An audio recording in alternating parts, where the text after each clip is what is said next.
ఈ తెలంగాణ రాష్ట్రంలో ఉన్న అన్ని తండాలలో గ్రామ పంచాయతీలుగా రూపాంతరం చెందిన గతంలోనే గ్రామ పంచాయతీలుగా ఉన్న తండాలకు ఖచ్చితంగా తండాల నుంచి మండల కేంద్రానికి 100% బీటీ రోడ్డు వెయ్యాలి అని మా ప్రభుత్వం నిర్ణయం తీసుకున్నది.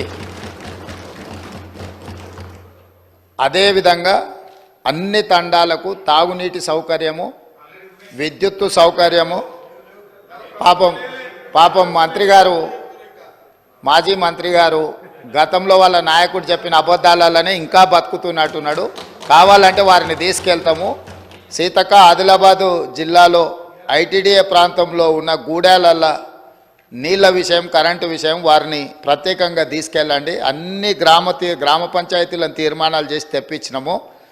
7 లక్షల ఆవాసాలకి ఇంతవరకు మీరు నీళ్ళు ఇవ్వలేదు. ఇప్పటికే ప్రాథమికంగా మాకు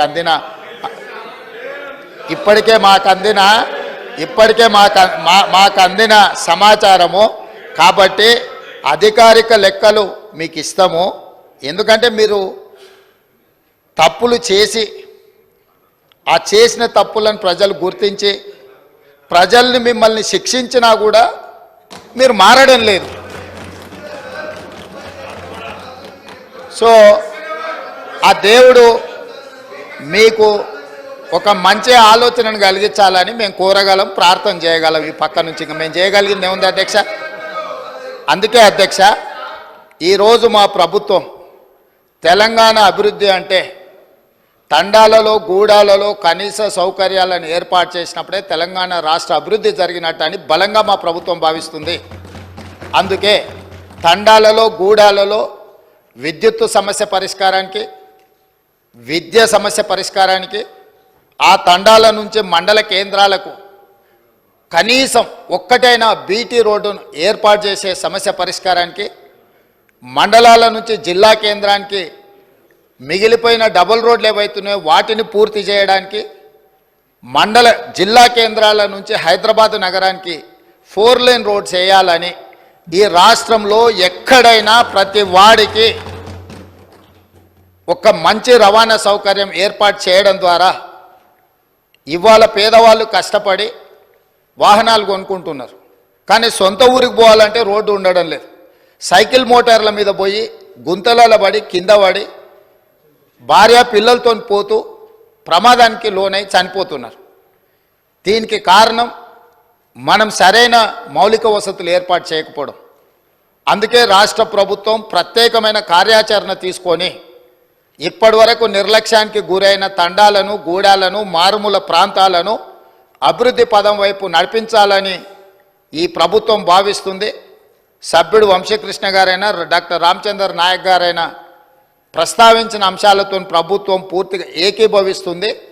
పూర్తి స్థాయిలో కాంప్రహెన్సివ్ ప్రణాళికను తీసుకొని ఖచ్చితంగా ఈ ప్రభుత్వం ముందుకెళ్తుందని తమ ద్వారా సభ్యులందరికీ, తెలంగాణ రాష్ట్ర ప్రజలకి ప్రభుత్వం మాటిస్తున్నది. అధ్యక్ష, గత కొంతకాలంగా పెండింగ్లో ఉన్నటువంటి మల్టీపర్పస్ వర్కర్స్ యొక్క శాలరీస్ కోసం, అదేవిధంగా శానిటేషన్ కోసం 3,378,88 రూపాయలను రిలీజ్ చేయడం జరిగింది సార్.